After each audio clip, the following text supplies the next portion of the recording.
Have you ever met someone who seemed trapped in their own reflection, chasing admiration, but never truly connecting? Carl Jung believed that what we now call narcissism is much more than vanity. It is a sign of being stuck on the journey to wholeness. But on the other side of this mirror, there is another kind of soul, the empath, who feels the world too deeply. Jung's teachings give us wisdom for both. Jung didn't write directly about narcissism, but his ideas paint a powerful picture of it. For him, narcissism begins when the ego inflates, when the conscious self becomes over-identified with an image and loses touch with the deeper self. The person shines outward, but inwardly they are devoured by their own reflection. Jung referred to this state as ego inflation. It's when a person believes they are larger than life, superior, untouchable.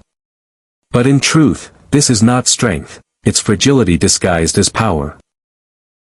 The inflated ego lives in a hall of mirrors, unable to see beyond its own image. Jung also saw narcissism as a kind of arrested development. Instead of moving forward into maturity and integration, the ego clings to its fragile defenses. Relationships feel shallow, empathy is missing, and the person lives only for admiration. It's like the growth of the soul has been interrupted. At the heart of narcissism is a refusal to face the shadow. All those hidden insecurities, flaws, and wounds are projected outward. The narcissist sees them in everyone else, criticizing, blaming, devaluing, rather than admitting them within. In Jung's words, this turns life into an illusion, a false reality built on projection. Jung also connected narcissism to the divine child archetype.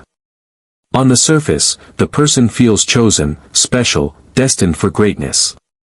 But beneath that lies the wounded child, a part of the psyche that never felt loved enough, seen enough, safe enough. The grandiosity is just armor protecting deep insecurity.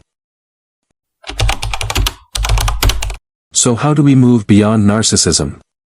For Jung, the answer is the process of individuation, the journey to wholeness. It means facing the shadow with honesty, building real empathy and genuine relationships, connecting not just with the ego's image, but with the deeper self. Instead of being trapped in the mirror of self-admiration, Jung invites us to break the mirror, and step into a life of authenticity, humility, and meaning.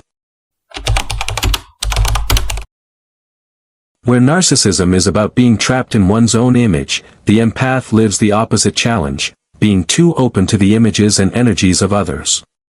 Jung often spoke of people whose psychic boundaries are thin, who unconsciously absorb the moods, feelings, and even the wounds of those around them.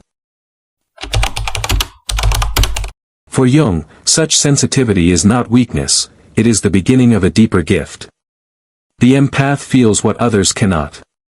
But without balance, this openness can become overwhelming, leading to exhaustion, confusion, and even losing one's own sense of self. Jung warned that empaths, like all of us, are vulnerable to projection. They may take on pain that doesn't belong to them, or see in others what is really inside themselves. The task is to recognize what is mine, and what is not mine.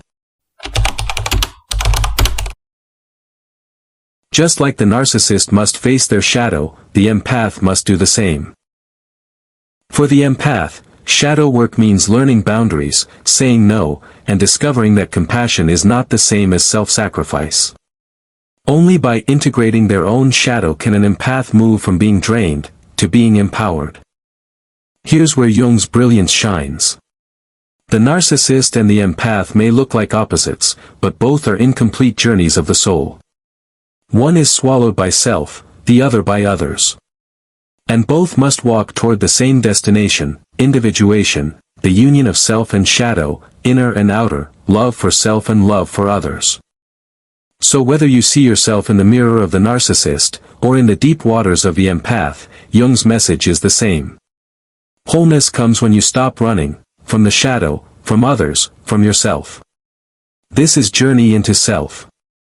Subscribe and stay with me, because together, we'll explore more of Jung's wisdom, and take step by step toward the fullness of who we are.